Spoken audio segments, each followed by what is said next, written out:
ಎಲ್ಲರಿಗೂ ನಮಸ್ಕಾರ, welcome back to my channel. So ಇವತ್ತಿನ ವ್ಲಾಗ್ ಒಂದು ವೆಕೇಷನ್ ವ್ಲಾಗ್ ಅಂತಲೇ ಹೇಳ್ಬೋದು. ಅಂದರೆ ಡೇ ಔಟ್ ಎಲ್ಲನ ಹೋಗೋಣ ಅಂತ ಪ್ಲ್ಯಾನ್ ಮಾಡ್ಕೊಂಡಿದ್ದೀವಿ. ಸೊ ಆ್ಯಕ್ಚುಲಿ ಪ್ಲ್ಯಾನ್ಡ್ ಅನ್ನೋದಕ್ಕಿಂತ ಇದೊಂದು ಅನ್ಪ್ಲ್ಯಾನ್ಡ್ ಡೇ ಔಟ್ ಅಂತಲೇ ಹೇಳ್ಬೋದು. ಅಂದರೆ ಪ್ಲೇಸ್ ಇನ್ನೂ ಡಿಸೈಡ್ ಆಗಿಲ್ಲ ಎಲ್ಲಿ ಹೋಗಬೇಕು ಅಂತ, ಬಟ್ ಸಮ್ವೇರ್ ಎಲ್ಲಾದರೂ ನೇಚರ್ ಮಧ್ಯೆ ಇದ್ದು ಬರೋಣ ಒಂದು ಫ್ಯೂ ಅವರ್ಸ್ ಅಂತ ಹೋಗ್ತಾ ಇದ್ದೀವಿ. ಅಂದರೆ ಈವ್ನಿಂಗ್ ತನಕ. ಇವಾಗ ಬೆಳಗ್ಗೆ ಬ್ರೇಕ್ಫಾಸ್ಟ್ ಎಲ್ಲ ಮುಗಿಸ್ಕೊಂಡು ಮಧ್ಯಾಹ್ನ ಲಂಚ್ಗೆ ಏನೇನು ಬೇಕೋ ಎಲ್ಲ ನಾನು ಪ್ಯಾಕ್ ಮಾಡ್ಕೊಂಡಿದ್ದೀನಿ. ಸೊ ನಮ್ಮದು ನೇಟಿವ್ ಒಂದು ಕೋಲಾರ ಆಗಿರೋದ್ರಿಂದ ನಮ್ಮ ಊರಿರೋದೇ ಗುಡ್ಡಗಳ ಮಧ್ಯದಲ್ಲಿ. ಸೊ ಮಕ್ಕಳು ತುಂಬ ದಿನದಿಂದ ಹೇಳ್ತಾಯಿದ್ರು ಬೆಟ್ಟಕ್ಕೆ ಹೋಗೋಣ, ಯಾವುದನ್ನ ಗುಡ್ಡ ಮೇಲೆ ಇರಬೇಕು ಅಂತ. ಸೊ ಹೆಂಗೂ ಇವತ್ತು ವೀಕೆಂಡ್ ಆಗಿರೋದ್ರಿಂದ ಸೊ ಯಾವುದಾದ್ರೂ ಒಂದು ಬೆಟ್ಟಕ್ಕೆ ಹೋಗೋಣ ಅಂತ ಪ್ಲ್ಯಾನ್ ಮಾಡಿದ್ವಿ. ತುಂಬಾ ಬೆಟ್ಟ ಗುಡ್ಡಗಳಿದೆ ನಮ್ಮೂರಲ್ಲಿ. ಅದರಲ್ಲಿ ಈ ತೇರಳ್ಳಿ ಬೆಟ್ಟ ಅನ್ನೋದು ಒಂದು ಟೂರಿಸ್ಟ್ ಪ್ಲೇಸ್ ಅಂತಲೇ ಹೇಳ್ಬೋದು.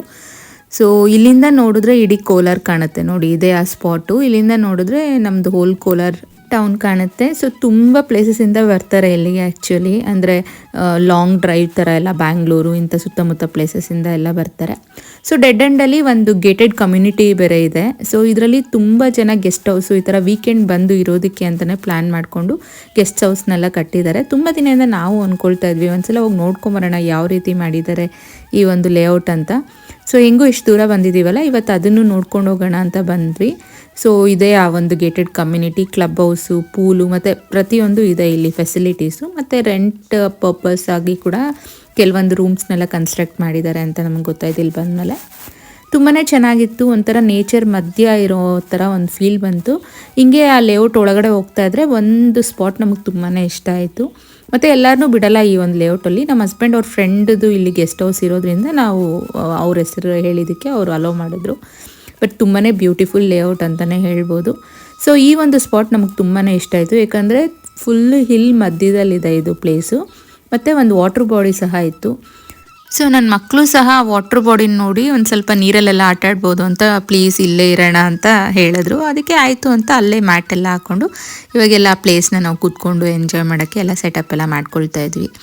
ಸೊ ಯೂಶ್ವಲಿ ಪಿಕ್ನಿಕ್ ಅನ್ನೋ ಅಷ್ಟರಲ್ಲಿ ಒಂದು ವೇಳೆ ಈ ಥರ ಹಿಲ್ ಸ್ಟೇಷನ್ ಇಂಥದ್ದೆಲ್ಲ ಹೋಗುವಾಗ ಊಟ ಕೂಡ ನಾನು ಪ್ರಿಪೇರ್ ಮಾಡಿ ತೊಗೊಂಡು ಹೋಗ್ಬಿಡ್ತೀನಿ. ಯಾಕಂದರೆ ಅಲ್ಲೆಲ್ಲ ಹೋಟೆಲ್ಸು ಇಂಥದ್ದೆಲ್ಲ ಅವೈಲೇಬಲ್ ಇರಲ್ಲ. ಅಂದರೆ ಈ ಹಿಲ್ ಸ್ಟೇಷನ್ಸಲ್ಲೆಲ್ಲ ಜಸ್ಟ್ ಟೂರಿಸ್ಟ್ ಪ್ಲೇಸಸಲ್ಲಿ ಅದೆಲ್ಲ ಅವೈಲೇಬಲ್ ಇರುತ್ತೆ. ಬಟ್ ನಾವು ಹೋಗ್ತಾ ಇರೋದು ಜಸ್ಟ್ ಹಿಲ್, ಅಲ್ಲೇನು ಒಂದು ಟೂರಿಸ್ಟ್ ಸ್ಪಾಟ್ ಅಂತ ಅಲ್ಲ, ಅಲ್ಲೇನು ಫುಡ್ಡೆಲ್ಲ ಅವೈಲೇಬಲ್ ಇರಲ್ಲ. ಸೊ ಮನೆಯಿಂದನೇ ತೊಗೊಂಡು ಹೋಗಬೇಕು.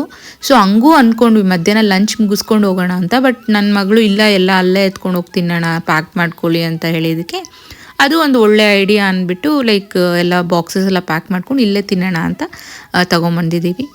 ಸೊ ನಮಗೆ ಇಲ್ಲಿ ತುಂಬ ಅಟ್ರಾಕ್ಟ್ ಆಗಿದ್ದಂದರೆ ಈ ಒಂದು ಪಾಂಡು, ಎಸ್ಪೆಷಲಿ ನನಗೆ.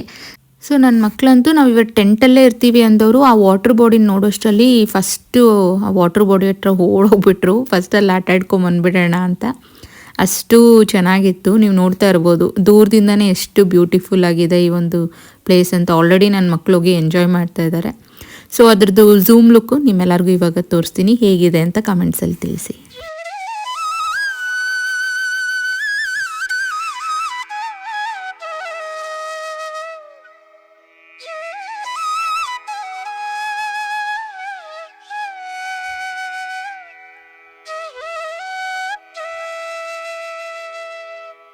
ಸೊ ನಾನು ನನ್ನ ಮಕ್ಕಳು ಎಲ್ಲ ನೀರ ಹತ್ರ ಆಟ ಆಡ್ತಾ ಇದ್ರೆ ನನ್ನ ಹಸ್ಬೆಂಡು ಅಲ್ಲಿ ಸರೌಂಡಿಂಗ್ಸ್ ಯಾವ ರೀತಿ ಇದೆ ಅಂತೆಲ್ಲ ಬ್ರೌಸ್ ಮಾಡ್ತಾಯಿದ್ರು. ಅದರಲ್ಲಿ ಒಂದು ಪ್ಲೇಸು ನಮ್ಮ ಹಸ್ಬೆಂಡ್ಗೆ ಅಲ್ಲಿ ವ್ಯೂ ತುಂಬ ಚೆನ್ನಾಗಿದೆ, ಬನ್ನಿ ನೋಡಿರಂತೆ ಅಂತ ಕರೆದ್ರು. ಸೊ ನಾವು ಆಯಿತು ಅಂತ ಅಲ್ಲೆಲ್ಲ ನೋಡೋಕ್ಕೆ ಹೋದ್ರೆ ಅಂತೂ ಸಖತ್ತಾಗಿತ್ತು ವ್ಯೂ ಅಂತಲೇ ಹೇಳ್ಬೋದು. ಆ ಇಲ್ಲಿಂದ ಅಂದರೆ ಇಡೀ ಲೈಕ್ ಟೌನ್ ಕಾಣ್ತಾ ಇತ್ತು. ಮತ್ತು ಅಲ್ಲಿ ನೇಚರ್ ಅಂತೂ ತುಂಬ ಚೆನ್ನಾಗಿತ್ತು. ಗಾಳಿ ಆಗಿರ್ಬೋದು, ಆ ಒಂದು ಲೈಕ್ ವ್ಯೂ ಆಗಿರ್ಬೋದು, ನಮಗೆ ತುಂಬಾ ಇಷ್ಟ ಆಯಿತು. ಸೊ ಅಲ್ಲಿ ಸ್ವಲ್ಪ ಹೊತ್ತು ಕೂತ್ಕೊಂಡು ಟೈಮೆಲ್ಲ ಸ್ಪೆಂಡ್ ಮಾಡಿ ನೆಕ್ಸ್ಟು ಇನ್ನೇನು ಲಂಚ್ ಟೈಮ್ ಆಗ್ತದೆ, ಮಗನೂ ಹಸ್ವು ಅಂತ ಇದ್ದ. ಸೊ ಫಸ್ಟು ಊಟ ಎಲ್ಲ ಮುಗಿಸ್ಕೊಂಡು ಆಮೇಲೆ ಬೇರೆ ಎಲ್ಲ ಸರೌಂಡಿಂಗ್ಸ್ ಬ್ರೌಸ್ ಮಾಡೋಣ ಅಂತ ಇವಾಗ ಊಟ ತಿನ್ನೋಕ್ಕೆ ಬಂದಿದ್ದೀವಿ. ಅಂದರೆ ನನಗೆ ಈ ಥರ ನೇಚರ್ ಮಧ್ಯ ಕೂತ್ಕೊಂಡು ಊಟ ತಿನ್ನೋಕ್ಕೆ ತುಂಬಾ ಇಷ್ಟ ಆಗುತ್ತೆ. ಎಸ್ಪೆಷಲಿ ಹೊಲಗಳ ಮಧ್ಯ ಹೋಗಿ ತಿನ್ನೋಕ್ಕೆ. ಅಂದರೆ ಹಳ್ಳಿಗೆಲ್ಲ ಹೋದಾಗ ನಾವೆಲ್ಲ ಅಡುಗೆ ಮಾಡಿಕೊಂಡು ಹೊಲಗಳ ಹತ್ರ ಹೋಗಿ ತಿಂತಾಯಿದ್ವಿ. ಅದೇ ಥರ ಇಲ್ಲಿ ಲೈಕ್ ಹಿಲ್ ಸ್ಟೇಷನಿಗೆ ಬಂದಾಗ ಈ ಬೆಟ್ಟ ಗುಡ್ಡಗಳ ಮಧ್ಯೆ ತಿನ್ನೋಕ್ಕೆ ತುಂಬಾ ಇಷ್ಟ ಆಗುತ್ತೆ. ಸೊ ಇವತ್ತು ಲಂಚ್ಗೆ ಸ್ವಲ್ಪ ಚಪಾತಿ, ಚಿಕನ್ ಕರಿ ಮತ್ತು ಪ್ರಾನ್ಸ್ ಗೀ ರೋಸ್ಟ್ ಮಾಡ್ಕೊಂಡು ತಂದಿದ್ದೆ. ಅಂದರೆ ಬೆಳಗ್ಗೆ ಬಿರಿಯಾನಿ ಮತ್ತು ಚಿಕನ್ ಕರಿ ಮಾಡಿದ್ದೆ. ಬಟ್ ಮತ್ತೆ ಇಲ್ಲಿಗೆ ಬಿರಿಯಾನಿ ಎಲ್ಲ ತಂದರೆ ಅಲ್ಲೆಲ್ಲ ಗಲೀಜು ಮಾಡ್ತಾರೆ ಟೆಂಟ್ ಎಲ್ಲ ಅಂದ್ಬಿಟ್ಟು ಚಪಾತಿ ಮಾಡ್ಕೊಂಡು ತಂದಿದ್ದೀನಿ. ಸೊ ಅದು ಒಂದು ಬೆಸ್ಟ್ ಆಪ್ಷನ್ಸ್ ಅನಿಸುತ್ತೆ ನನಗೆ ಟ್ರಾವೆಲ್ ಮಾಡೋ ಟೈಮಲ್ಲಿ ರೈಸ್ಗಿಂತ. ಸೊ ನಮಗಂತೂ ಚೈಲ್ಡ್ಹುಡ್ಡಲ್ಲಿ ರಜೆಗಳು ಈ ಥರ ಏನಾದರೂ ಸಮ್ಮರ್ ಹಾಲಿಡೇಸು ಇಲ್ಲ ಕ್ರಿಸ್ಮಸ್ ಹಾಲಿಡೇಸ್ ಕೊಟ್ಟಾಗ ಬೋರ್ ಅನ್ನೋದೇ ಗೊತ್ತಾಗ್ತಾ ಇರಲಿಲ್ಲ. ಯಾಕಂದರೆ ನಮ್ಮ ಟೈಮಲ್ಲಿ ಆಟ ಆಡೋ ರೀತಿನೇ ಬೇರೆ. ಆವಾಗ ರಜಾ ಕೊಟ್ಟರೆ ಸಾಕು ಮನೇಲಿದ್ರೂ ಅವಾಗೆಲ್ಲ ಟಿ ವಿ ಇಂಥದಕ್ಕೆಲ್ಲ ತುಂಬ ಅಡಿಕ್ಟ್ ಆಗಿರಲಿಲ್ಲ ನಾವು. ಮೊಬೈಲ್ಸು ಟಿ ವಿ ಬೇರೆ ಏನೇನೋ ಆಟಗಳಾಡ್ತಾ ಇದ್ವಿ ಫ್ರೆಂಡ್ಸ್ ಜೊತೆ. ಬಟ್ ಈಗಿನ ಮಕ್ಳಿಗೆ ಹಂಗಲ್ಲ. ವೆಕೇಷನ್ ಸಿಕ್ಕಿದ್ರೆ ಸಾಕು ಇಲ್ಲ ಟಿ ವಿ ಮುಂದೆ ಇರ್ತಾರೆ, ಇಲ್ಲಾಂದರೆ ಮೊಬೈಲ್ ಹಿಡ್ಕೊಂಡಿರ್ತಾರೆ. ಈ ಎರಡೇ ಅವ್ರಿಗೆ ಲೈಫು. ತುಂಬ ಸ್ಕ್ರೀನ್ ಟೈಮ್ ಎಲ್ಲ ಜಾಸ್ತಿ ಆಗಿದೆ ಈಗಿನ ಜನ್ರೇಷನ್ ಮಕ್ಕಳಿಗೆ. ಸೊ ಅಂಥದ್ದನ್ನೆಲ್ಲ ಅವಾಯ್ಡ್ ಮಾಡಬೇಕಂದ್ರೆ ಒಂದೇ ವೇ, ಇಲ್ಲ ಎಲ್ಲಾದರೂ ವೆಕೇಷನ್ ಕರ್ಕೊಬೇಕು, ಇಲ್ಲಾಂದರೆ ನೇಚರ್ ಮಧ್ಯಕ್ಕೆ ಕರ್ಕೊಂಬರ್ಬೇಕು. ಯಾಕಂದರೆ ಮನೇಲಿದ್ದರೆ ಅವ್ರಿಗೆ ಹೆಂಗೆ ಟೈಮ್ ಸ್ಪೆಂಡ್ ಮಾಡೋದು ಅಂತಲೇ ಗೊತ್ತಾಗ್ತಾ ಇಲ್ಲ. ಆ ರೀತಿ ಮಕ್ಕಳು ಅವ್ರದ್ದು ಒಂದು ಲೈಕ್ ಎನ್ವಿರಾನ್ಮೆಂಟ್ ಚೇಂಜ್ ಆಗೋಗಿದೆ ಅಂತಲೇ ಹೇಳ್ಬೋದು. ಅಂದರೆ ನಾವು ಅಷ್ಟೇ ಮೊದಲು ಲೈಕ್ ಮೊಬೈಲ್ಸ್ ಎಲ್ಲ ಇಲ್ದಿರೋವಾಗ ಏನೋ ಒಂದು ಟೈಮ್ ಪಾಸ್ ಮಾಡ್ತಾಯಿದ್ವಿ. ಬಟ್ ಇವಾಗ ಸ್ವಲ್ಪ ಟೈಮ್ ಇದೆ ಅನ್ನೋ ಅಷ್ಟರಲ್ಲಿ ಮೊಬೈಲ್ನ ಮುಂದೆ ಇಟ್ಕೊಂಡು ಕೂತ್ಕೊಳ್ತೀವಿ.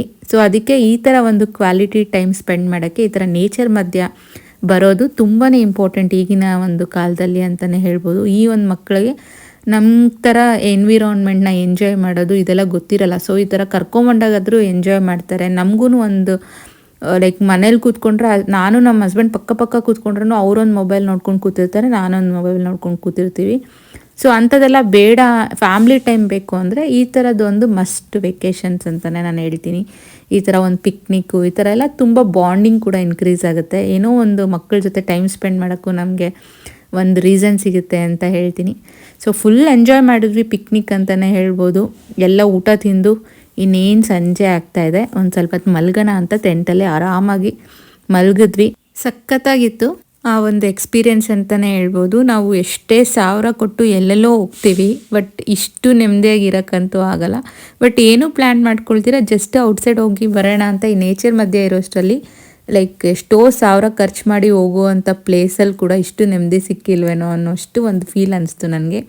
ಏಕೆಂದರೆ ಕಾಮಾಗಿ ಮನೆಗೆ ಹತ್ತಿರವಾಗಿ ಇದೆ ಪ್ಲೇಸು. 5 ಕಿಲೋಮೀಟರ್ಸ್ ಒಳಗಡೆ ಇರೋದ್ರಿಂದ ಬೇಗನೂ ರೀಚ್ ಆಗ್ಬೋದು. ಟ್ರಾವೆಲಿಂಗ್ ಇಲ್ಲ, ಮಕ್ಕಳು ಎಂಜಾಯ್ ಮಾಡಿದ್ರು, ಮತ್ತು ನೇಚರ್ಗೆ ಹತ್ತಿರವಾಗಿದ್ದೀವಿ. ಇನ್ನೇನು ಬೇಕು ಹೇಳಿ.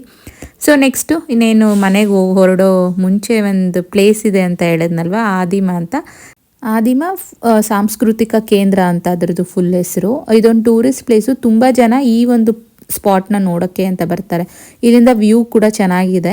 ಮತ್ತು ಇನ್ನೊಂದು ತೋರಿಸಿದ್ನಲ್ಲ ಅದು ವ್ಯೂ ಪಾಯಿಂಟು. ಬಟ್ ಈ ಒಂದು ಪ್ಲೇಸಿಂದ ಸಹ ವ್ಯೂ ಕೋಲಾರದು ತುಂಬ ಚೆನ್ನಾಗಿ ಕಾಣುತ್ತೆ. ನೇಚರು ತುಂಬ ಚೆನ್ನಾಗಿರುತ್ತೆ. ಸೊ ನೀವೇನಾದರೂ ಇನ್ನೂ ವಿಸಿಟ್ ಮಾಡಿಲ್ಲ ಅಂದರೆ ಲೈಕ್ ಕೋಲಾರಕ್ಕೆ ಬಂದಾಗ ಇದು ಒಂದು ಮಸ್ಟ್ ವಿಸಿಟ್ ಪ್ಲೇಸ್ ಅಂತಲೇ ಹೇಳ್ಬೋದು. ಕಾಮಾಗಿ ನೇಚರ್ ಮಧ್ಯೆ ಇದ್ದು ಹೋಗ್ಬೋದು. ಸೊ ಇಲ್ಲಿ ಒಂದು ಪ್ಲೇಸ್ನ ಈ ಸಾಂಸ್ಕೃತಿಕ ಕಾರ್ಯಕ್ರಮಗಳು ಇಂಥದನ್ನೆಲ್ಲ ನಡ್ಸೋಕ್ಕಂತಾನೆ ಮಾಡಿಸಿರೋವಂಥದ್ದು. ಲೈಕ್ ಹಿಲ್ ಮೇಲೆ ಇರೋದ್ರಿಂದ ಜನ ಕೂಡ ತುಂಬ ಎಂಜಾಯ್ ಮಾಡ್ತಾರೆ ಅಂತ ಈ ಥರ ಹಟ್ಸ್ ಥರ ಎಲ್ಲ ಮಾಡಿ ಅದ್ರ ಮೇಲೆ ಈ ಒಂದು ಹಳೆ ಕಾಲದ್ದು ಹಟ್ಸ್ದ ಡಿಸೈನ್ ಯಾವ ರೀತಿ ಮಾಡಿರ್ತಾರೆ ನೋಡಿ, ಅದೇ ಥರ ಇದೆ. ಇದು ಒಂದು ಎಂಟ್ರೆನ್ಸು. ಇಲ್ಲಿ ಹೋಗೋಷ್ಟರಲ್ಲಿ ಫುಲ್ಲು ಒಂದು ಹಳೆ ಕಾಲದ್ದು ಹಳ್ಳಿಗೆ ಬಂದಿದ್ದೀವೇನೋ ಅನ್ನೋ ಒಂದು ಫೀಲ್ ಬರುತ್ತೆ. ಯಾಕಂದರೆ ಇದರಲ್ಲಿ ಇರೋದೆಲ್ಲ ಗುಡ್ಸಲು, ಹೆಂಚಿನ ಮನೆ ಈ ಥರನೇ ಒಂದು ಕಾನ್ಸೆಪ್ಟಲ್ಲಿ ಇದನ್ನು ಡಿಸೈನ್ ಮಾಡಿದ್ದಾರೆ. ಮತ್ತು ಅಲ್ಲಲ್ಲಿ ಒಂದು ಸ್ವಲ್ಪ ಶಿಲೆಗಳು ಇಂಥದ್ದನ್ನು ಸಹ ಇಟ್ಟಿದ್ದಾರೆ, ನೋಡ್ತಾ ಇರ್ಬೋದು. ಸೊ ಈ ಆದಿಮದು ಒಂದು ವರ್ಚುವಲ್ ವ್ಯೂ ನಿಮ್ಮನ್ನು ಕರ್ಕೊಂಡು ಹೋಗ್ತೀನಿ, ಯಾವ ರೀತಿ ಇದೆ ಅಂತ ನೋಡಿ ಬನ್ನಿ.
ಸೊ ನೋಡಿದ್ರಲ್ಲ, ನಾನು ಜಸ್ಟ್ ಇಲ್ಲಿ ಫ್ಯೂ ಗ್ಲಿಮ್ಸ್ ಹಾಕಿದ್ದೀನಿ ಅಷ್ಟೇ. ಇನ್ನೂ ದೊಡ್ಡದಾಗಿದೆ ಇದು, ಬಟ್ ಅದನ್ನೆಲ್ಲ ಕ್ಯಾಪ್ಚರ್ ಮಾಡೋಕ್ಕೆ ಟೈಮ್ ಆಗಲಿಲ್ಲ. ನೆಕ್ಸ್ಟ್ ಟೈಮ್ ಹೋದಾಗ ಕಂಪ್ಲೀಟ್ ಡೀಟೇಲ್ಸ್ನ ನಿಮ್ಮ ಜೊತೆ ಶೇರ್ ಮಾಡ್ಕೊಳ್ತೀನಿ. ಸೊ ಹೀಗಿತ್ತು ನನ್ನ ಒಂದು ದಿನ. ನಿಮಗೆಲ್ಲ ಈ ವ್ಲಾಗ್ ಇಷ್ಟ ಆಗಿದೆ ಅಂತ ಭಾವಿಸ್ತಾ ಇದ್ದೀನಿ.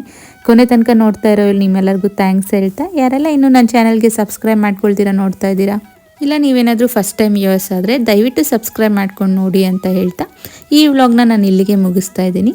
ಮತ್ತೆ ಸಿಗೋಣ.